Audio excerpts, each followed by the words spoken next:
Salam, haleluya. Saya hambanya Burhanuddin Haji Usman. Lahir dari keluarga non-Kristen dan tidak ada leluhur saya yang menjadi orang Kristen. Ayah dan ibu saya Muslim dan beliau adalah Haji. Ketua Partai Persatuan Pembangunan sejak dari zamannya Naro, Haji Naro. Lalu dia anggota DPRD. Nah, saya dibesarkan dari keluarga itu Haji Usman. Saya tidak pernah berpikir bahwa saya sesudah besar ini saya akan jadi orang Kristen. Satu waktu saya ada di Jakarta dan bekerja. Pulang bekerja saya naik ke bis pada waktu tahun 1982. Saya duduk di bis itu, lalu duduklah seorang laki-laki di atas bis itu. Nah, lalu laki-laki ini bawa dua tentengan ikatan yang saya pikir dulu itu adalah agenda. Kalau agenda saya kepingin minta satu. Lalu saya bertanya kepada beliau, apakah Bapak bawa agenda? Ya, jawab saya, ini bukan agenda deh, ini kitab sucinya orang Kristen katanya. Lalu saya bertanya lagi, apakah Bapak orang Kristen? Oh, saya bukan orang Kristen deh, kata dia. Nah, kalau Bapak bukan orang Kristen, lalu Bapak siapa? Nggak boleh loh bukan orang Kristen, bawa Alkitabnya orang Kristen, haram, saya bilang gitu. Nah, lalu saya berkata kepada beliau, di dalam Islam itu imam dan mukmin itu sama saja. Jadi apa yang membedakan antara Bapak bukan orang Kristen, lalu Bapak bawa Alkitabnya orang Kristen? Oh, saya ini bukan orang Kristen, tapi saya ini adalah pendetanya orang Kristen. Oh, apa perbedaan pendeta dengan orang Kristen? Saya tanya di dalam bis itu. Lalu dia menjawab saya, perbedaannya orang Kristen itu adalah pendeta dengan orang Kristen adalah pendeta itu sudah 90% melakukan firman Tuhan, sementara orang Kristen baru 25% melakukan firman Tuhan. Kata beliau. Tapi apa yang beliau katakan sesudah saya jadi pendeta benar juga, saudara. Bukan berarti bahwa semua pendeta sudah melakukan firman Tuhan 90 bahkan 100%. Kalau ada pendeta, ada orang Kristen, ada aktivis gereja yang mengatakan bahwa dia sudah melakukan firman Tuhan 90 bahkan 100%.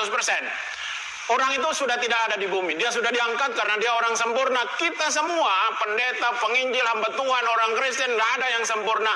Kita semua setiap hari disempurnakan oleh pengorbanan Yesus Kristus. Jadi dengan bahasa saya, kalau ada orang Kristen yang jatuh dalam dosa, jangan ditinggalkan, jangan dibuang, jangan dijauhi. Tarik mereka kembali kepada jalan Tuhan. Kalau ada orang-orang yang jauh dari Tuhan, jangan tinggalkan mereka, tarik mereka, biarkanlah mereka, yakinkan mereka bahwa mereka tetap berdiri tegak di sebelahmu. Karena untuk itulah engkau hidup, bukan hanya untuk dirimu, tetapi juga untuk orang lain. Jadi akhirnya dari pembicaraan itu, lalu dia bertanya kepada saya, adek agamanya apa? Saya bilang saya Muslim. Oh. Lalu dia copot dari ikatan itu, lalu dia memberikan kepada saya satu Bible, Alkitab dia berikan kepada saya. Lalu dia turun, kami berpisah. Sejak dari peristiwa itu saya tidak lagi ketemu dengan beliau. Saya tidak tahu namanya siapa, dari gereja mana, organisasi apa, saya nggak tahu. Akhirnya saya bawa Alkitab itu pulang ke rumah. Nah, lalu beberapa 2 minggu sesudah saya Alkitab itu ada di rumah, saya ingin mempelajari ini Alkitab. Apa isinya kitabnya orang Kristen? Sesudah sholat isya saya deret ada Al-Quran saya, ada hadis Nabi beberapa hadis, lalu ada Alkitab yang belum pernah saya baca. Kalau Al-Quran saya sudah hatam, karena pada waktu saya disunat saya harus hatam Al-Quran. Lalu kalau Al-Quran dibuka dari belakang ke depan, dibaca dari kanan ke kiri karena huruf Arab. Nah, Alkitab ini apakah dibuka dari belakang ke depan, dibaca dari kanan ke kiri, saya nggak tahu. Akhirnya setelah itu saya berdoa, saya membuka ini Bible dengan kalimat Bismillahirrahmanirrahim. Saya buka ini Bible dan saya kaget, saya menemukan satu kalimat yang paling depan, itu ada kalimat kejadian. Besar sekali saudara, kejadian. Pada waktu saya membaca kata kejadian itu, betapa kagetnya saya, lalu saya berkata dalam hati saya, ini ada kejadian apa ini gitu. Akhirnya karena saya baca itu satu malam, satu pasal itu, saya benar-benar pada waktu saya baca kitab kejadian itu, saya benar-benar menemukan sebuah pengetahuan yang baru. Kenapa saya menemukan sebuah pengetahuan yang baru? Karena agama saya Islam tidak menceritakan bahwa Tuhan hari pertama Tuhan menciptakan apa, hari kedua apa, hari ketiga apa, hari keempat apa, hari yang kelima apa, itu enggak ada. Tuhan menciptakan manusia hari yang ke-6 dan 6 masa Tuhan menciptakan alam semesta. Demikian kata Al-Quran. Tapi begitu saya baca Bible, saya mendapatkan pengetahuan yang baru. Jadi saya tahu dari Babel bahwa Tuhan menciptakan hari pertama ini, hari kedua ini, hari ketiga ini, hari keempat ini, hari yang kelima ini. Lalu saya berpikir, sesudah saya membaca, berpikirlah saya, rupa-rupanya kitab ini bagus. Kenapa bagus? Karena memberi pengetahuan. Karena memberi pengetahuan, akhirnya saya baca setiap malam, lupa ngaji saking enaknya ini baca Alkitab. Saya tidak pernah ngantuk kalau baca Bible. Heran orang Kristen banyak ngantuk kalau baca Alkitab. Yang merasa diri, jangan tersinggung, jangan marah, tapi harus bertobat. Saya sampai ngototnya saya baca Alkitabnya, saudara. Alkitab ini saya ini sudah tidak ada bentuknya. Sudah seperti ini kitab Mazmur. Ini lagi, ada lagi kitab Yehezkiel, kitab Ratapan, sudah seperti ini, saudara. Jadi saya baca setiap malam ini Bible karena memberikan pengetahuan. Saya baca terus ketemu dengan hambanya Nabi Nuh. 40 hari 40 malam datangnya hujan, badai, dan banjir, manusia dan binatang mati. Sama kisahnya. Lalu saya ketemu dengan kisah Nabi Ibrahim, atau di dalam Bible ini Abraham. Dan Abraham mempersembahkan, dalam Bible ini Abraham mempersembahkan anaknya Ishak. Sementara di dalam Al-Quran tidak dijelaskan bahwa Tuhan Abraham atau Nabi Ibrahim mempersembahkan anaknya, tetapi disebut anaknya yang tunggal. Saat itulah saya berpikir, kok berbeda ini yang dikorbankan. Satu tidak dijelaskan, yang Bible dijelaskan. Anakmu yang tunggal yang bernama Ishak. Memang di dalam kitab Kejadian pasalnya yang ke-22, ayatnya yang kedua dijelaskan di sana bahwa firman-Nya, ambil anakmu yang tunggal itu yang engkau kasih ini, yakni Ishak. Memang secara terang-terangan bahwa yang dikorbankan itu adalah Ishak. Tapi saya berpikir dua agama ini salah. Kalau salah yang dikorbankannya berarti ada satu yang benar.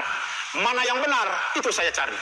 Saya tidak mencari guru ngaji untuk menanyakan kasus ini. Saya juga tidak mencari pendeta atau orang Kristen untuk menanyakan mana yang benar di antara dua cerita ini.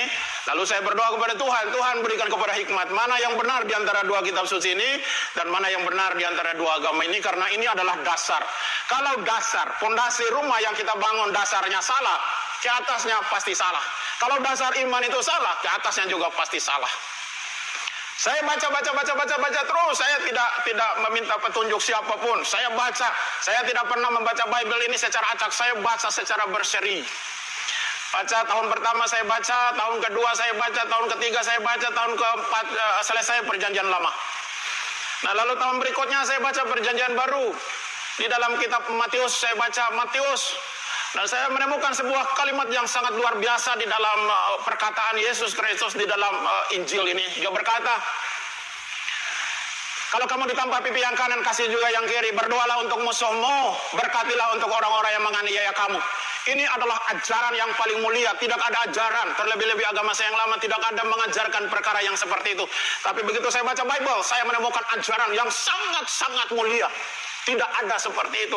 Kamu ditampar pipi yang kanan, kasih juga yang kiri. Berdoalah untuk musuh, memintalah berkat untuk orang-orang yang menganiaya kamu.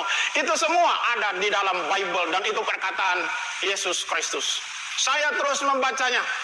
Di kitab Matius pasal yang ke-28 ayat yang ke-18, saya membaca satu kalimat yang sangat-sangat luar biasa. Kalimat itu berbunyi demikian. Perkataan Yesus Kristus. Pasal yang ke-28 ayatnya yang ke-18 dari kitab Matius. Kepadaku telah diberikan segala kuasa di langit dan di bumi. Jadi Yesus Kristus itu berkuasa di langit dan di bumi. Saya kembali buka, saya punya kitab Al-Quran, dan saya membuka di dalam surat 3 Ali Imran ayat yang ke-45. Allah Subhanahu wa Ta'ala berfirman kepada hambanya Nabi Muhammad. Dan lalu Nabi Muhammad menuliskannya di dalam sebuah ayat di dalam Ali Imran 3 ayat yang ke-45. Demikian. Isabnu Maryama wajiham fid dunya wal akhirah. Apa artinya? Sesungguhnya Isa anak Maryam atau Yesus Kristus putra Maryam, dialah yang terbesar di dunia dan di akhirat. Saya menggabungkan antara surat Ali Imran 3:45 dengan Matius pasal yang ke-28 ayat yang ke-18. Matching, cocok. Satu nama yang disebutkan oleh dua kitab ini, nama Yesus Kristus yang berkuasa di langit dan di bumi. Nama Isa Al-Masih yang berkuasa di dunia dan di akhirat.